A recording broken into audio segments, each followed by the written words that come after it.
We find ourselves currently in the period of the 9 days, a time of mourning for all of Jewish people. And during this period of time, we try to focus on our Bein Adam L'Chavero, on our relationship between ourselves and our brethren, the way that we interact, the way that we carry ourselves, the way that we treat other people. And the reason for this is, of course, that the Beis HaMikdash, we are told, was destroyed because of sinas chinam, baseless hatred between Jews. So we try to change that element of our behavior. We try to make sure that in our generation, the Beis HaMikdash is rebuilt, and that we are not a generation that is only in destruction. We are not a generation that continues the sad legacy of thousands of years without the Beis HaMikdash, without the Holy Temple, but instead we are a generation that rebuilds the Beis HaMikdash.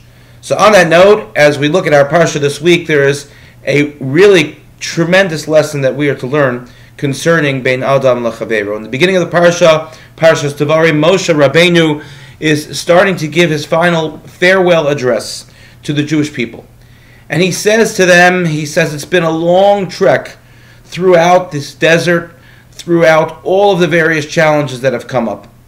And he starts to talk about the different places that the Jewish people have traveled.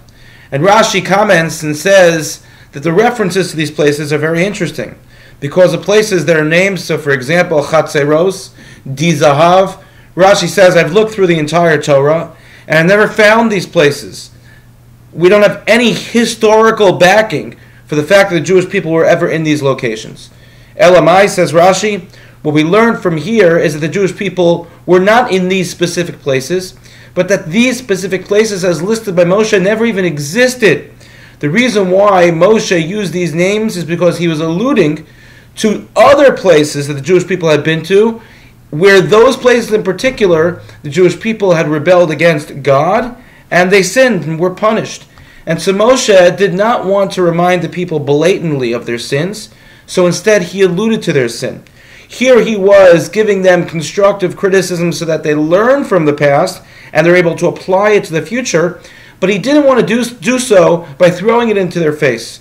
He wanted to do so by gently alluding to it so they can get the message, they can picture it themselves. On a practical level, this is such an important lesson for us. How many times do we find ourselves observing someone's behavior, or perhaps we need to just say to someone, to urge them to do something differently?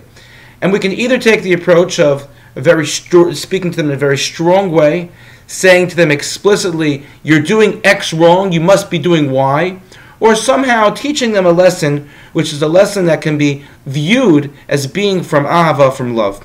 Imagine when we try to teach a child, as a parent, a grandparent, as an advisor, a child makes a mistake, and we say to the child, no, you shouldn't really do it this way, you should really do it the other way. So you try to encourage the child, you try to say, well, it would really be better, I think it might be a better idea if we would do it like this instead of doing it like that. It might work out better for you. It might make it seem better, seem more pleasurable for you. The same context is something that we have to apply to our relationship with other people. We need to make sure that when we criticize other people, we do so for the right reasons, A. We don't do so for our own personal reasons, but for them, to help them. And we do so by hinting and alluding to them, not by being critical to the point that they, for example, would be embarrassed in any way, or they would be hurt by what we say. And this is a difficult task. It's not something which is easy, yet it is something that we have to try to do a better job at doing. How many times have we seen someone be in the presence of somebody else and criticize another person in the presence of a friend or a family member of that individual?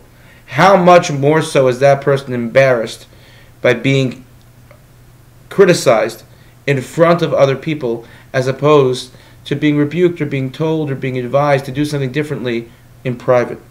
This is one aspect, one element of our behavior that we need to focus on, and if there's a problem, we need to be able to change and make amends with.